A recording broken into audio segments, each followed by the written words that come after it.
everyone, it's time again for another Willie's Ramblins and Pickup video. Well, this past few weeks I've made a couple visits to Chicago. Also visited Toledo, Ohio as well. Saw some pretty cool things, made some interesting pickups while I was out and about. But first off, I want to talk about where I've been up in Chicago. One of the first places I went to was Video Games Then and Now, which is a game store that's ran by a friend of mine, Sean Kelly, who also makes these really awesome Vectrex multi-carts. Now he's selling these for $50 a piece. He had like 5 or 6 of them in the store, and I was lucky enough to get mine signed. I asked him, could you sign my cartridge, please? Awesome. Sean's a really cool guy. He's one of the 3 founding members of the Video Game History Museum that's down in Frisco, Texas. I'm really looking forward to seeing that museum. Also, while I was in Chicago, I paid a visit to my buddy Doc Mack over at Galloping Ghost Arcade. Played some games there. Played one of my favorite arcade games, of course, is Galaga. He has 3 Galaga machines. He has the original, Galaga 88, and I think Galaga 3 is the 3rd one, but they're all lined up together. Galagatopia. That's all I gotta say. He also has one of my other favorite arcade games. It's very hard to find. It's called In the Hunt. It's kind of like Metal Slug, but with submarines under the water. It's a really fun game. And what's neat about this arcade game is the actual marquee has water in it, and there's a little sub floating in there. That is freaking awesome. I always did like that little touch of detail to that arcade game. Let's see. Oh, well, Dwayne is almost done with the new prototype Arcade USA mini arcade cabinets. This new design features a rotatable display. So you can rotate it one direction to play vertical games, or rotate the display around for horizontal games. Pretty cool. He's also made interchangeable control panels. So we have a trackball control panel, we have a rotary control panel like for Tempest, then we have a regular joystick control panel for regular joystick games, and he also made a Robotron control panel which has 2 joysticks for playing Robotron. Awesome. Now hopefully I'll have one of these on display at Korg's in Columbus, Ohio, the weekend of May 28th. The show is only one day. It's on Saturday that weekend, which I think is the 28th. And I'll be sitting there along with Rick Reynolds from the Intellivisionaries. We're going to be sharing a booth. So if you want to try this new little arcade machine out that Dwayne's created, stop by the booth and just give it a spin and see what you think about it. Let's see. Oh, Toledo. When I went to Toledo, I found this really neat barcade there. It's called Reset. It's been open since November 2015. They got a few classic arcade games in there. They got a lot of neat memorabilia up on the wall, you know, like video game memorabilia, sports memorabilia, that kind of stuff. The arcade's not too bad. A couple of machines had mechanical issues, not a big deal. Like, for example, Donkey Kong had a joystick issue, and the Asteroids game had some kind of ghosting occurring on the vector displays, making lines across, very faint lines. So I did set the high score on the Asteroids machine, though, so I'm pretty happy about that. What else? Oh, visited another game store that used to be in another location in Toledo. He moved to a new location. It's called Video Game Underground. And his new location is really nice. He's got a real nice sign out front. He's still getting set up. He hasn't got all his stuff in the store yet, but he has a nice selection of games in there. So if you're in the Toledo, Ohio area, stop by the Video Game Underground and give that store a real once-over. It's well worth it. Now, when I was in Chicago, I stayed down around Burr Ridge, down in that area, and there's a disc replay down there. And that disc replay has a lot of boxed and television games. So if you're into collecting in television, hit the disc replay down there around Burr Ridge. It's not exactly in Burr Ridge. It's in that area. It's only one down in there. And check out their big selection of boxed and television games. I picked up one for myself. Lots and lots of Intellivision. I couldn't believe there were so many of them there. So definitely give that a once over if you're in that area. Alrighty, let's see here. What else?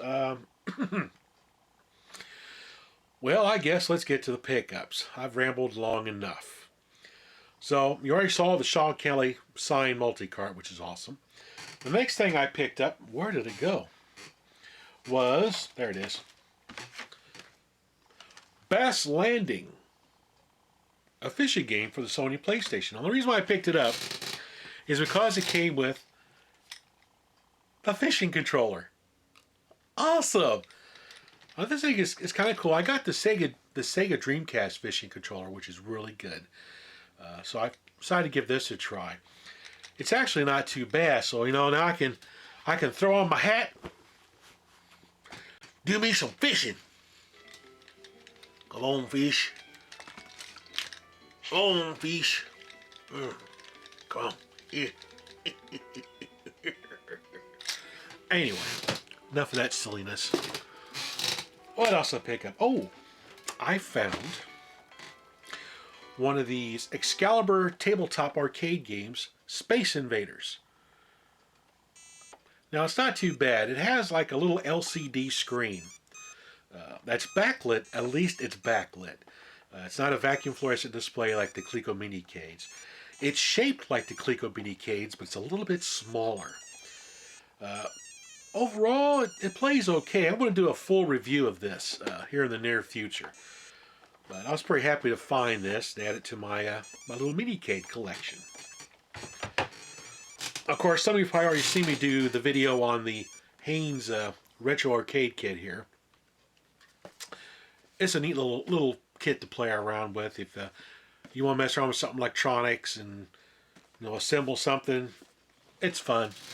It's not uber exciting, but it's pretty cool. I'll have that at the Columbus Retro Gaming Show as well for people to play around with. I also picked up a rebuild kit for an Atari 5200 joystick. This has the gold contacts on it and also the gold traces and contacts on the circuit board itself. I got this for my paddle controller because I keep taking it apart and clean it about once a month. It's making me nuts. So I decided just to invest the money, get one of these gold upgrade kits, and put it in my little custom paddle controller that I use for Kaboom. So I have to keep taking the dang thing apart and cleaning it all the time. Now, also picked up, I don't have one of these, a CDI, Philips CDI pinball. Now, like I said, I don't have a Philips CDI to try this out, so you're not going to see any gameplay of me playing the game. But it does have some interesting pinball games on here. And I did watch some videos of the games. Very simplistic pinball, very sparse fields. For example, they have one where you're on this play field and it's World War I airplanes. And all you do is shoot the ball to the top and bounce them around these triplanes. Back down to the paddles and back up and doop, doop, doop. So very, very limited pinball game. So why did I pick this up? I have this thing about seeing electronic pinball games. I pick them up. I don't know why. I just like video pinball games. I guess I'm weird that way.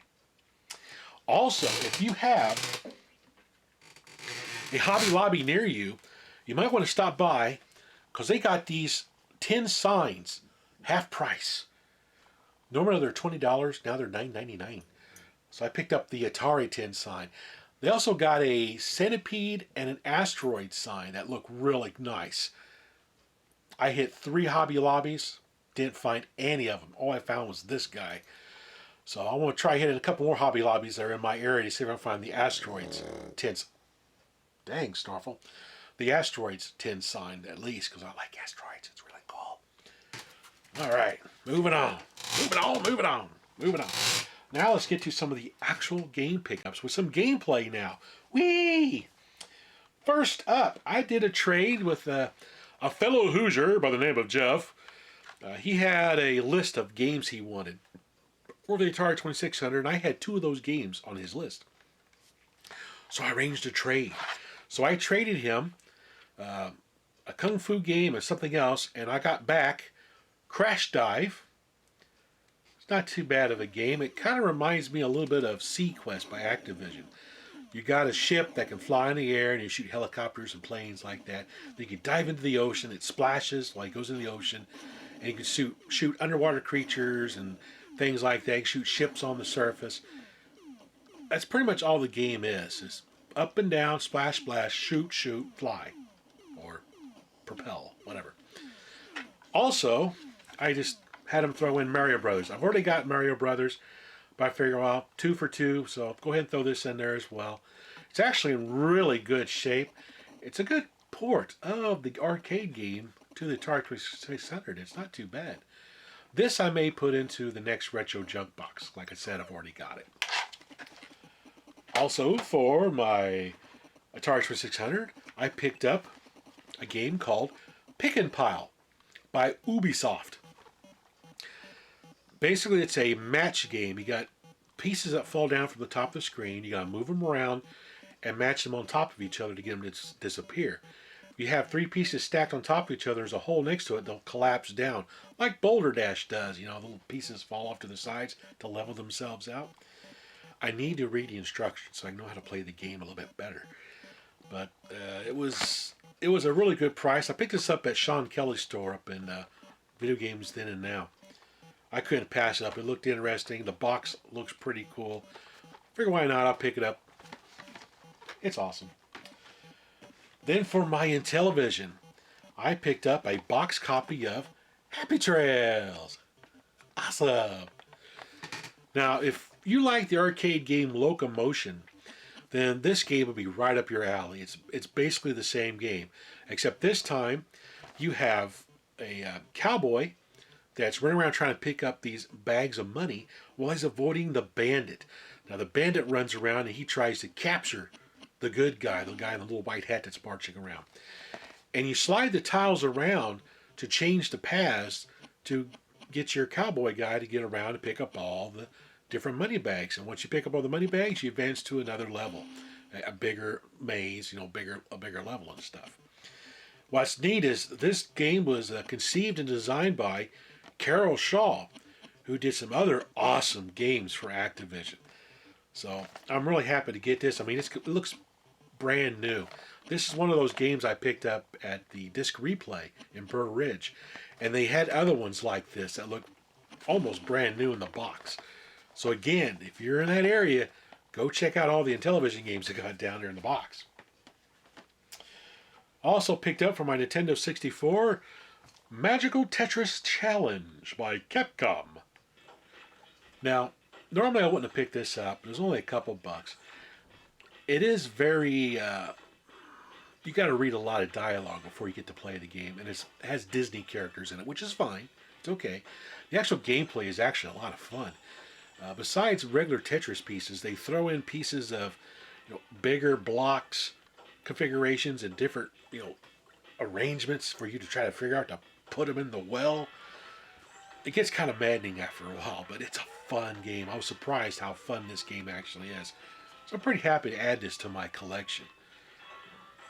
I'm getting a pretty good N64 collection lately anyway. I love the N64. It's a fun little console. Then for my Super Nintendo, I picked up Thunder Spirits. It's a shmup, a shoot 'em up. Now I love shoot 'em up games. Usually when I find them, I usually will pick them up, give them a try. This one is okay. It's a thumb buster though. Mashing that crazy fire button just wears that little thumb right out. Now it does have auto fire, but it only goes. No. I like to go.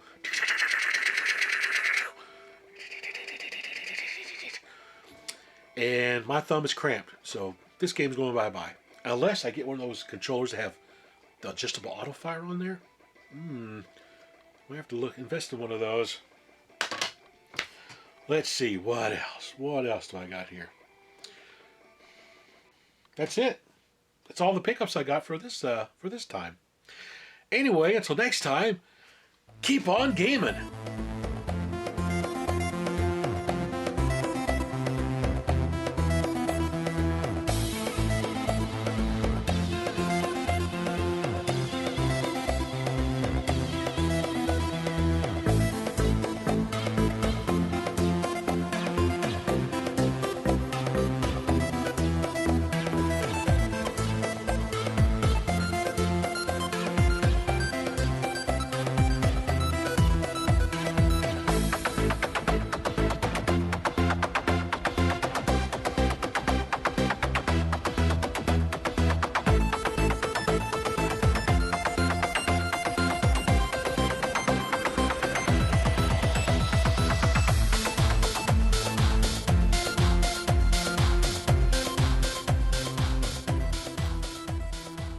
the joys of flying. Yes, let's drop the fuel line to the plane and spill gas all over the tarmac. Eventually, I'll get to Chicago.